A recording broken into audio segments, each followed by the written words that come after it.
सभी सनातनी को मेरा प्रणाम। आज हम चर्चा करेंगे।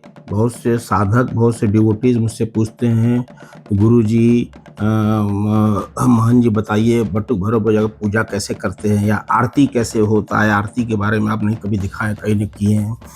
तो आज हम दोनों चीज़ एक साथ करने जा रहे हैं। मतलब बाबा की आरती देखते रहिए।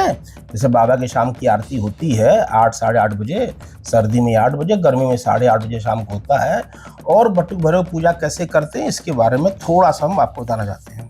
और ये डिपेंड करता है कितना आपके पास समय है। अगर सुबह 5-7 मिनट का ही समय है तो बस आप उसके बाद सबसे पहले क्या कीजिए, बटुक भैरव का अपने घर में फोटो रख लीजिए जो भी अवेलेबल हो, और उसमें मुख्य ध्यान जो है कर कलित कपाल कुंडली दंडपाणी अस्तरुण तिमिर नीलो व्याल यज्ञोपवीति क्रतु समय सपर्याग विघ्न विच्छेद हेतु जयरति बटुकनाथ सिद्ध साधिका नाम।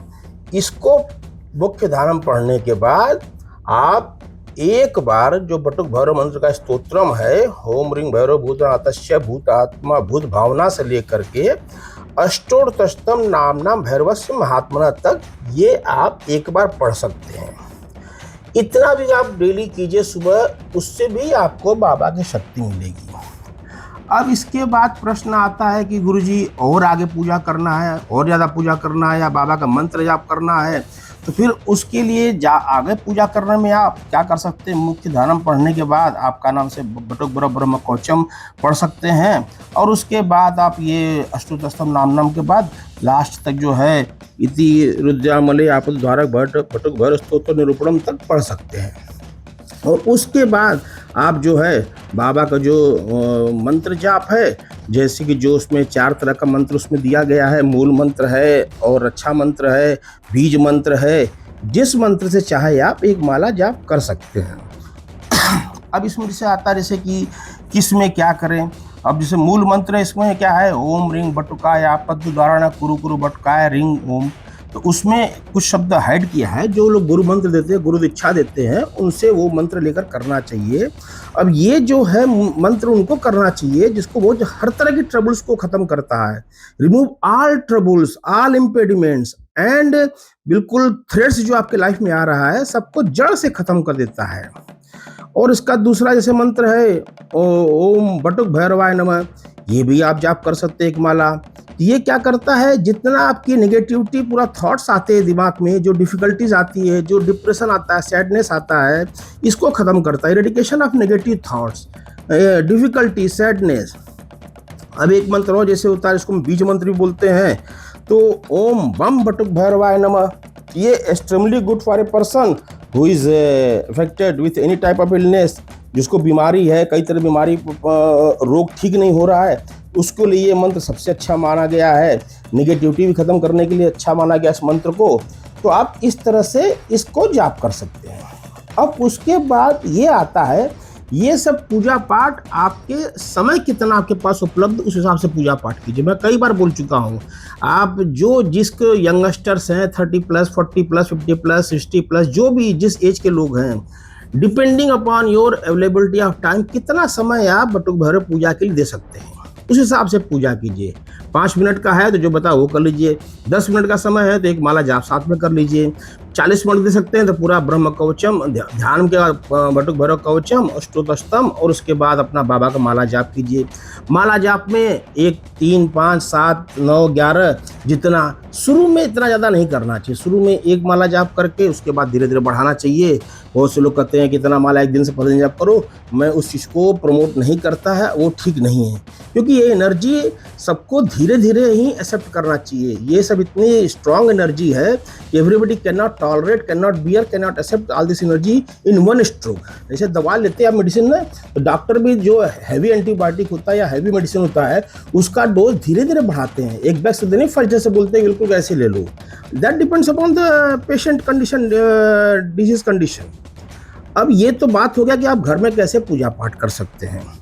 अब चूंकि फिर बहुत से क्वेश्चन पूछते हैं कि बटुक जी है क्या, भैरव जी क्या है। मैं पहले भी बता चुका हूँ कि बटुक छोटा बालक बाल रूप है, शिव के बाल रूप है, स्वयं ब्रह्मा की जो प्रतीक कहा गया है। भैरव का मतलब मैं पहले बता चुका हूँ, फिर दोबारा बता रहा हूँ, भ से भरण, हैं, जो विश्व का पालन पोषण, भरना भरण पोषण, र से रमण, रमण करने, विश्व का मन प्रसन्न करने की क्रिया जो होती है, व से वमन, वन माने वन करने की, सृष्टि का पालन पोषण करने वाला, जो ब्रह्मा जी का कार्य है वो बटुक भैरव करते हैं। एक तरह से इसे मोटा मोटा समझ लीजिए आप। भैरव का मतलब जो है, भैरव से तो भयंकर भी होता है, और भैरव का जो भी होता है, इसका आपके आज्ञा जो 7 चक्र है, मूलाधार चक्र से लेकर सहस्रा चक्र थे, उसमें जो ऊपर से दूसरा आज्ञा चक्र है, इसके जागृत का कोई पूर्वाभास होने लगता है। जो भी साधक जितना ज्यादा इनका पूजा पाठ करेगा और डेडिकेशन, डिवोशन, कमिटमेंट से करेगा, उसका आज्ञा चक्र जागृत होता चला जाएगा। और इस तरह से आप भैरवाष्टकमी पढ़ सकते हैं। और इसको पूरा, इसके साथ आपको ध्यान रखना होगा, जो कुल देवता, स्थान देवता, प्रधान देवता, वास्तु देवता, इनका पूजा पाठ भी मंत्र एक बार बोलिए, उनको बोलकर ही नमस्ते कर दीजिए। इससे भी आपको बहुत ज़्यादा फर्क पड़ेगा। आपको जो भी आप पूजा पाठ करो उसमें आपको अच्छा फल मिलेगा। अब देखिए, मैं पहले भी बता चुका इस बात को, that's Batuk Bhairav associated with concept of time, काल, representing the cyclical nature of creation, preservation and destruction. बटुका जो वीर साधना, it is very advanced form of Sadhana and not meant for the beginners. Again मैं बोलता हूँ, जो बिगिनर्स हैं, जो नया नया साधना शुरू कर रहे हैं, वीर साधना के चक्कर में शुरू से न पढ़ें। मैं बार बार उनसे रिक्वेस्ट कर रहा हूँ, वो they may be in big trouble and I have seen several devotees from South India and North India, they started doing veer sadhana and they got in trouble. So कृपा करके शुरू में आप वीर साधना की पूजा न करें। नेचर एंड जिससे बटुक है 36 tattva from which 118 words are born and contained in his body. He is the supreme consciousness. Earlier also I told he is bliss. Batuk Bhairav is Omkar.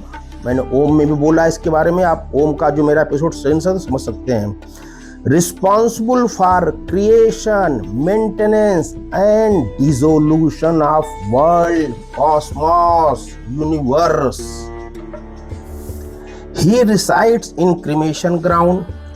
His ball is human skull. He drinks the blood of his enemies. He drinks somaras, madira, wine, sharab. He is the lord of all yoginis. जो मैं 64 भैरव, 64 भैरवी, 64 योगिनी का ये भी episode बताया था, तो Batuk Bhairav is the lord of all योगिनीज।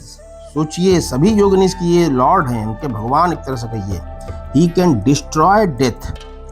Batuk Bhairav has 3 eyes. He wears snakes as ornaments. आपने बहुत से पिक्चर में ये सब चीज़, अरे बाबा के फोटो में सब चीज़ देखा होगा, तो उसके बारे में मुझे फर्दर जिक्र नहीं करना है कि इसमें ये जो उनके बगल में वाहन उनका कुत्ता है। बटुक इज आइडेंटिफाइड विथ शिव तत्वा। बड़े ध्यान सुनिएगा, मैं वर्ड क्या सुनूंगा, substratum of all awareness. Substratum means what? बुनियाद, आधार। His childhood represents pure non-dual awareness. मैं नॉन डुअलिटी का बात कई बार कर चुका हूँ। Untouched by the ego. बालक का कोई ईगो नहीं होता है, just as a child. Untouched with worldly identification. Batuka embodies the innocence of self before conditioning. Refers to a state of consciousness where separation becomes subject. Separation क्या होता है? Between subject and object, मतलब self and other. आप subject object बोल दो, या खुद को self मान लो और दूसरे, या इसको इस तरह भी बोल सकते हो आप, एज ए कॉन्शियसनेस गेटवे, जो है चेतना द्वार खुल रहा है, या आपका ब्रह्म द्वार खुल रहा है, जो भी नाम देना चाहो आप दे सकते हो। इसके पूजा पाठ में क्या होता है? Sadhak moves from the outer ritual to inner awakening.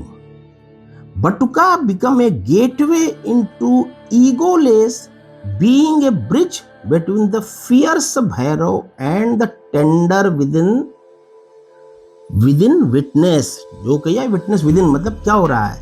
एक बिल्कुल मासूमियत से बिल्कुल आपको जो है ब्रिज बन जा रहे हैं। Still space where awareness has not yet harden into identity.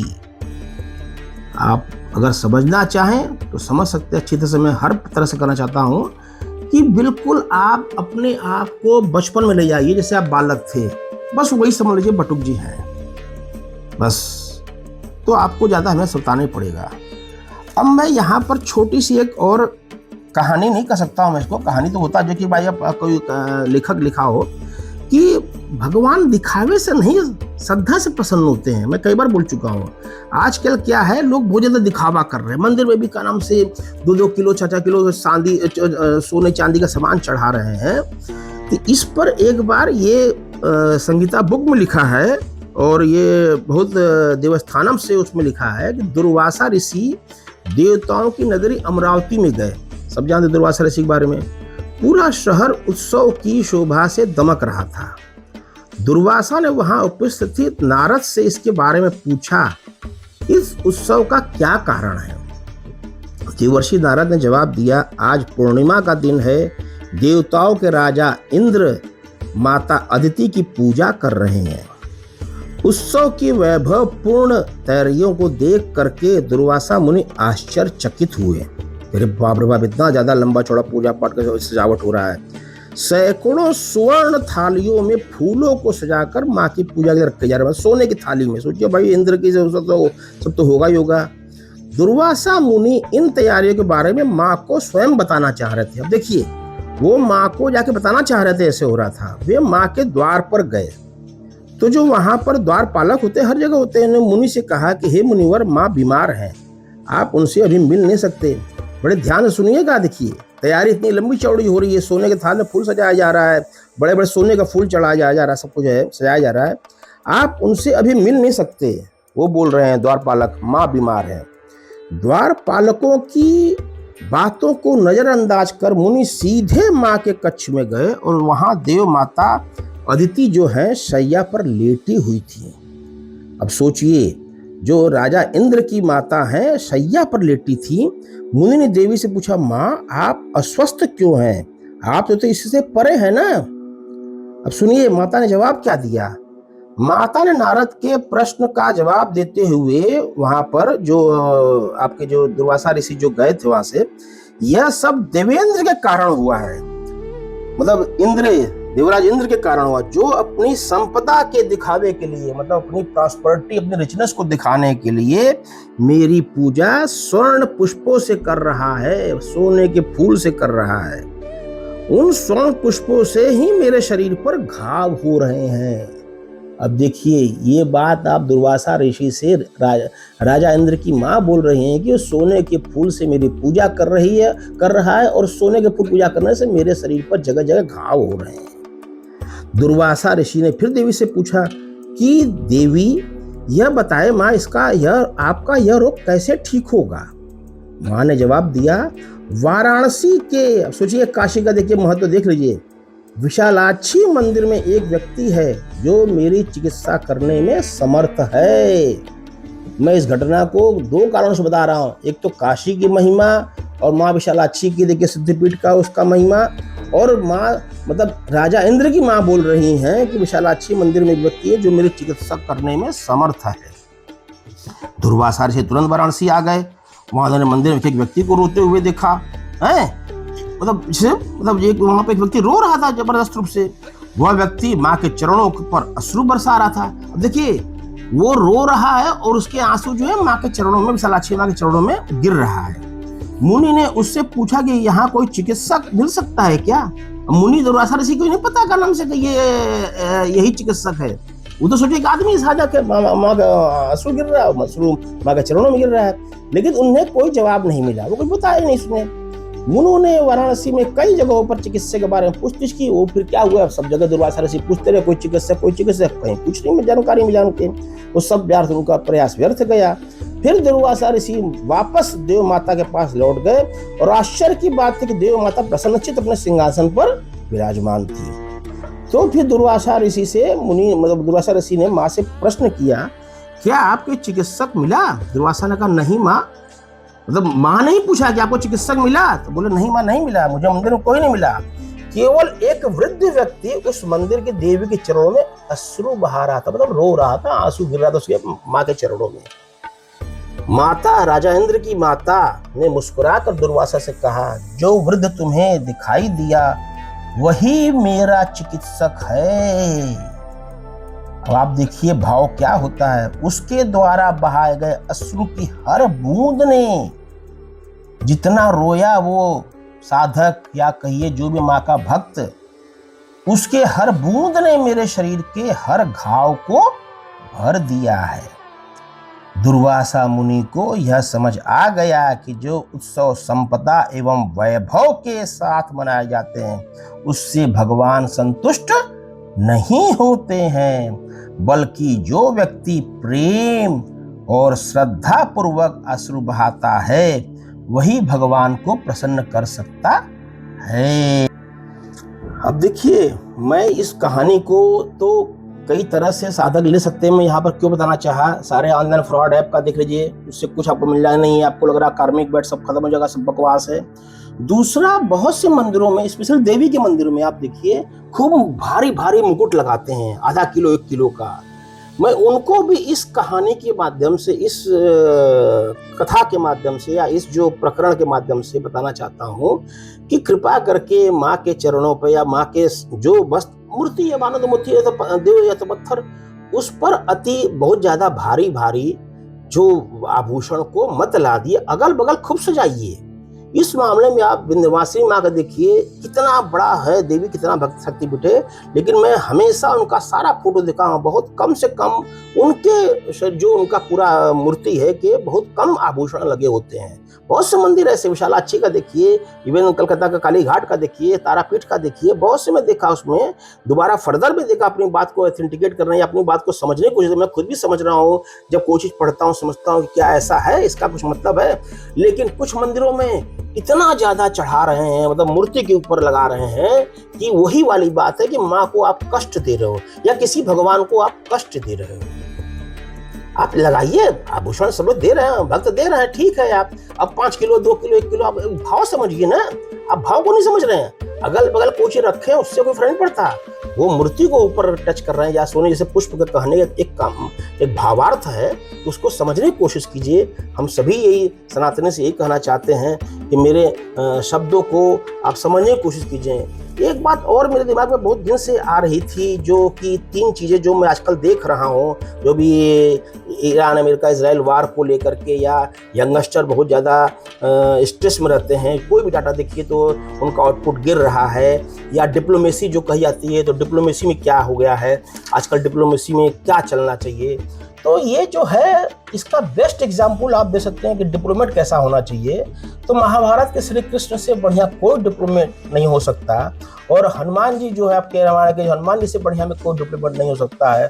अगर उनकी हर चीज़ों को आप समझेंगे हैं तो आपको समझ में आएगा कि डिप्लोमेसी क्या होती है। आप देखिए उसको आप इस तरह समझिए कि तभी मल्टीपोलर था भाई, भारत में अलग अलग राज्य थे, ऐसा तो नहीं कि एक देश था। जैसे आज मल्टीपोलर कंट्री मल्टीपोलर नेशन जितने हैं उस तब भी था। जैसे कृष्ण को कोई न्यूट्रल हो गया, कोई कर्म से एक तरफ हो गया दूसरा हो गया, लेकिन कृष्ण ने उसको बहुत अच्छी डिप्लोमेसी से सब काम करके महाभारत युद्ध हुआ और जीत मिला। इसी तरह हनुमान जी देखो इंटेलिजेंस भी ले लिए, सीता जी कहाँ पर है, वहाँ अशोक के पेड़ के नीचे वहाँ पर श्रीलंका में आग भी लगा दिए। तो उस तरह की डिप्लोमेसी होना चाहिए जो आज नहीं है। इसलिए देखिए दुनिया में क्या हो रहा है हम सब जानते हैं। दूसरी बात क्यों हो, जैसे कि आप स्ट्रेटेजिक पेशेंस भी लोगों में नहीं है।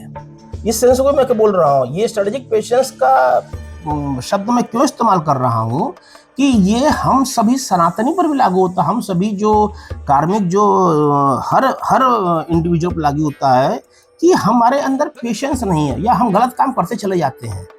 इसका भी कृष्ण ने बहुत अच्छा एग्जाम्पल दिया। शिशुपाल का देखिए, उसकी 100 गलतियों को कृष्ण ने माफ कर दिया, लेकिन 101 पर हुआ तो क्या हुआ आप सब जानते हैं, हमें बताने की जरूरत नहीं है।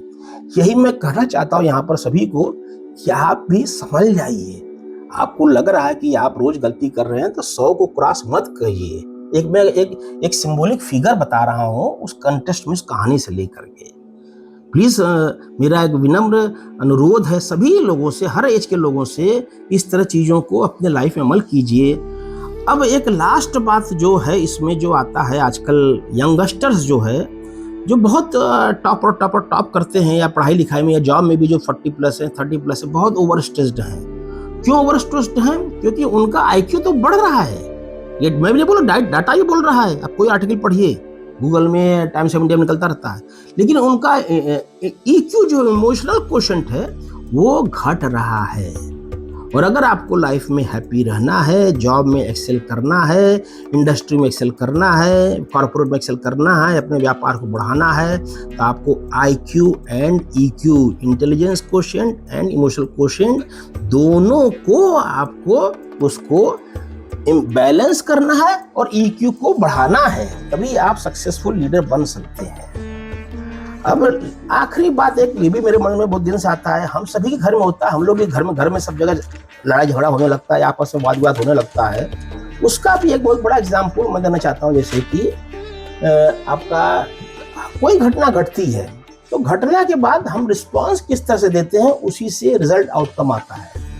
इसको भी 2 उदाहरण से आपको सुनाना चाहता हूँ। देखो, शूर्पणखा के नाक काट दिया लक्ष्मण ने और जाके रावण से रो रो कर बोली। रावण कुछ इंक्वायरी नहीं किया कि शूर्पणखा नाक क्यों काटा, न उससे पूछा, और सीधे का नाम से हम छोड़ेंगे नहीं, राम को लक्ष्मण को खत्म कर देंगे।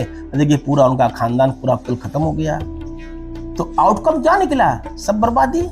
और वही अगर रावण पूछता शूर्पणखा से, इन्वेस्टिगेशन करता, इंक्वायरी करता कि भाई तुम्हारा नाक क्यों काटा लक्ष्मण ने, तो ये नौबत आती है, कुल नाश नहीं होता है। दूसरा एग्जाम्पल दे सकते हैं द्रौपदी का, है दुर्योधन पानी में गिर गया तो द्रौपदी बोलती क्या, अंधे का बेटा अंधा ही होगा। उसमें क्या हो गया? अब दुर्योधन ने उस बात को अपने मन में लगा लिया, और लगाने से क्या हो गया, अब छोड़ूंगा नहीं मौके पर, उसने चीरहरण कर दिया।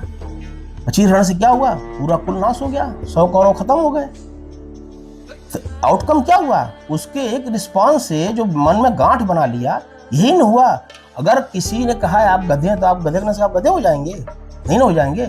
ऐसे हम सभी की जिंदगी में सुबह से शाम तक कितने घटनाएं हो रही हैं, जिसको हम किस तरह से रिस्पॉन्स देते हैं, उसी से आउटकम आ रहा है, और उसी से हर व्यक्ति के दिमाग में बम बन जा रहा है। मेरा एक छोटा सा यही प्रयास है, इस कहानी कथा सुना करके, मतलब इस तरह से एग्जाम्पल दे करके, कि अगर दुर्योधन श्रेष्ठी नहीं लेता, छोड़ो बोल दी, तो उसके बोलने से मैं अंधा हो गया, तो 100 कौरव नहीं मरते। अगर रावण शूर्पणखा के नाक काटने पर पता लगाता शूर्पणखा ने कोई बदतमीजी किया, कुछ किया हरकत, तब ना नाक का कटा, तो उसका पूरा नाश नहीं होता कुल का ना। तो यही सब कहने का मतलब है कि आप भी अपने डेली जीवन, प्रतिदिन के जीवन में, हम सभी के, ऐसा नहीं कि हम अपवाद है, सबके लाइफ में ये सब हो रहा है और होता रहेगा। 10 साल के बालक ले से करके 70-80 साल के लोगों तक, इसको कैसे रिएक्ट करना है, कैसे बिहेव करना है, कूल होकर, पेशेंस होकर, ये बहुत जरूरी समझना। मैं अपनी वाणी को यहीं विराम देता हूँ, फिर आगे कभी किसी मुद्दे में, तब तक के लिए नमस्कार।